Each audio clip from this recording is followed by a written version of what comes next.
Hi, this is Lucy Piper. So far we talk about leaky gut and gut flora or dysbiosis. It's when microbes in the gut out of balance. All this located in low digestive, but now we're going to upper part of digestive, and I'm talking about stomach. So particularly about stomach acid and why it is actually important.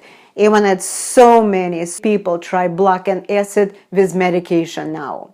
When we actually tested for stomach acid, people who have too much acid in a stomach are extremely rare.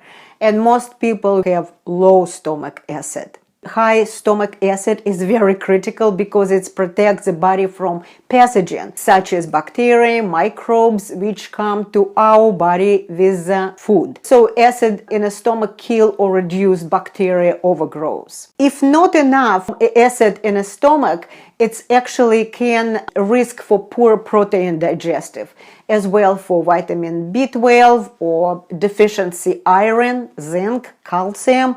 And when people anemic, they actually think they don't have enough protein in the body and they want to eat more protein. But the problem is they don't have enough acid in the stomach to break down this protein, to digest it and absorb it. So that's why they don't have actually enough iron in the body. And if you can break down protein, you can also have problem to break down fat and carbs. And the carbs actually, if we not break down, it's a cause overgrow bacteria in small intestine. So you see how it's everything interrelated. And number 3, stomach acid and leaky gut is go hand by hand. If you're not broken down food, you're most likely to break down intestinal wall. And all this indigested food that end up in your bloodstream. It stimulates your immune system. And that's when you have inflammation in the body. Low stomach acid, it's a health problem. And this can be associated with allergies and depression, anemia,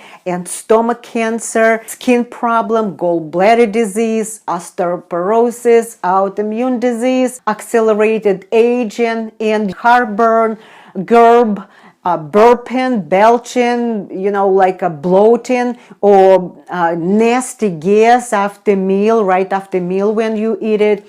It's also cause nausea or vomiting, also mineral deficiency, like when you have a dry hair or brittle or cracked nails, thyroid problem.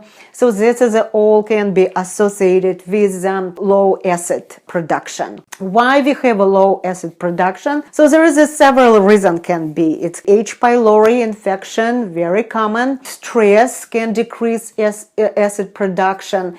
Also drugs, acid suppressant drugs. But also vegetarians over time start to produce less stomach acid. You can actually clinically test it if you have enough stomach acid. It can be expensive, but you can do also home test. Mix the 1/4 teaspoon baking soda with like a half cup of water.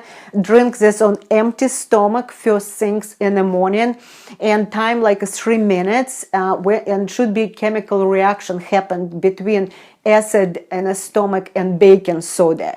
So if you burp after about 3-5 minutes, you have enough stomach acid, and this is good for you.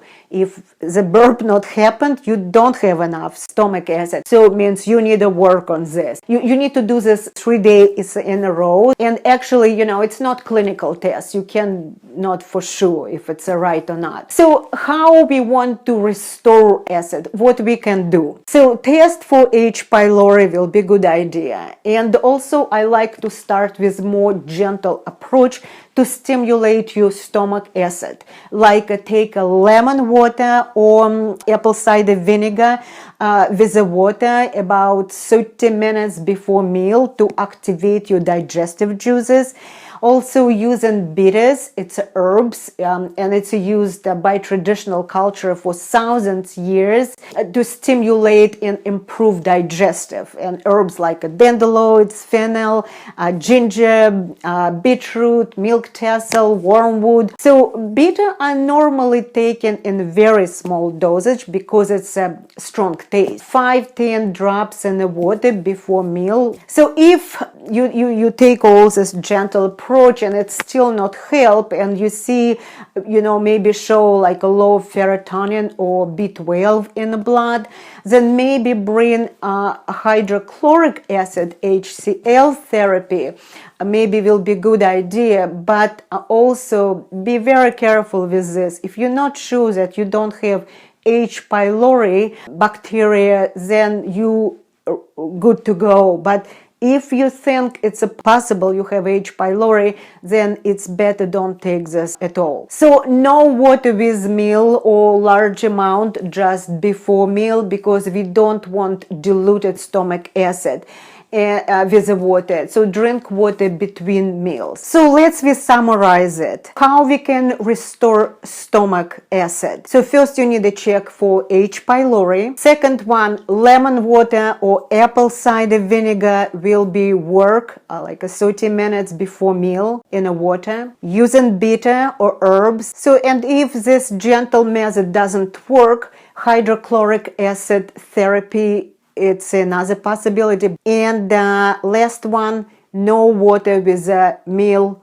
or large amount water just before meal. And again, remember, there is no quick fix, only consistency. That's what can be working. Again, this is Lucy Piper, your RA coach. You can download my free books below, and also please scroll down, leave comment, and let me know what you think. I talk to you next time.